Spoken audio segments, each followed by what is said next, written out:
চাইতে পারতো না।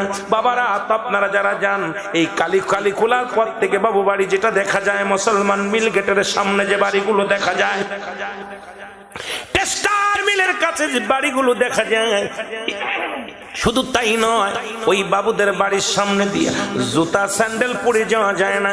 ও মানুষ শোনো, ওই এলাকার মধ্যে কোনো কোরবানি হতো না, ওই এলাকার মধ্যে কোনো নামাজ হতো না, ওই এলাকার মধ্যে জুম্মার নামাজ হতো না, ওই এলাকার মধ্যে কোনো ঈদের নামাজ হতো না, ওই এলাকার মধ্যে কোনো দাড়িওয়ালা টুপিওয়ালা প্রবেশ করতে পারতো না, ওই এলাকার মধ্যে ছিল মূর্তির পূজারী, ওই এলাকার মধ্যে ছিল শুধু মুসলমান দেবতার পূজারী লোকেরা। মুসলমান শোনো,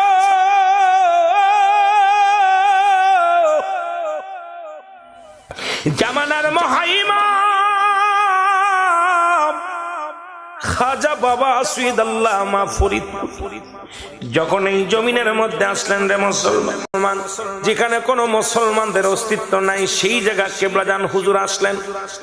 বাবুর মা আগে রাত্রে স্বপ্নে দেখলেন একজন দাড়িওয়ালা টুপিওয়ালা একজন মানুষ, একজন যুবক, তার হাত থেকে যদি একটু পানি পান করতে পারো, তার হাত থেকে যদি একটু পানি খাইতে পারো, আল্লাহ তাআলা চিরতরে তোমার পেটের ব্যথা মুখ মাফ করে দিবে। জোরে বলেন মারহাবা। আর একটু জোরে বলেন। আল্লাহর ওলি আত্মশির হুজুর কেবলা, আমার কেবলাদান হুজুরের নামটা আমরা অনেকেই বলি না, আবার বলি আমার কেবলাদান হুজুরের বাবা, আমার হুজুরের নাম হলো খাজা হযরত মাওলানা শাহ সুফি খাজা আল্লামা হাসমতুল্লাহ ফরিদপুরি, বাবার নাম হলো আলিমউদ্দিন। জোরে জোরে চিল্লায় বলেন মারহাবা। বলেন ঠিক কিনা? আমার ভাইরা, বাবুর মা ওই পানি হুজুর হাতের মধ্যে পানি করে, হুজুর একটু পরে দেন, হুজুর পানিটা হাতের মধ্যে নিয়ে বলেন, যান বাবা আপনার মারে খাওয়াই দেন গে। হুজুর ফু দেন, হুজুর ফু বলো, হুজুর বা ফু দিয়া লাগবে না, আপনি যান আপনার মারে যে পান করান গে, আপনার মারে পান করতে বলেন, আল্লাহ পাক দয়া করবে, যান বলেন। জোর সুবহানাল্লাহ বলেন না। বাবুর মা পেট যেই পানি টুক খাইছে পেটে ব্যথা সেরে গেছে। সুবহানাল্লাহ বলেন না।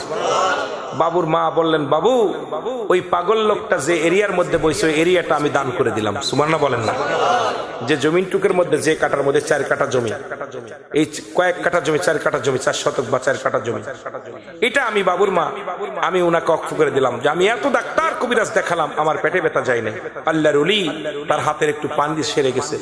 আর এই ফকির লোকটার কেউ যেন আঘাত না করে, ফকির লোকটাকে যেন কষ্ট না দেয়। এ বাবু, আমি বলতেছি প্রয়োজন হলে আমরা এখান থেকে সেরে চলে যাব, তবু ফকির লোকটা যেন কষ্ট না পায়। জোরে বলেন।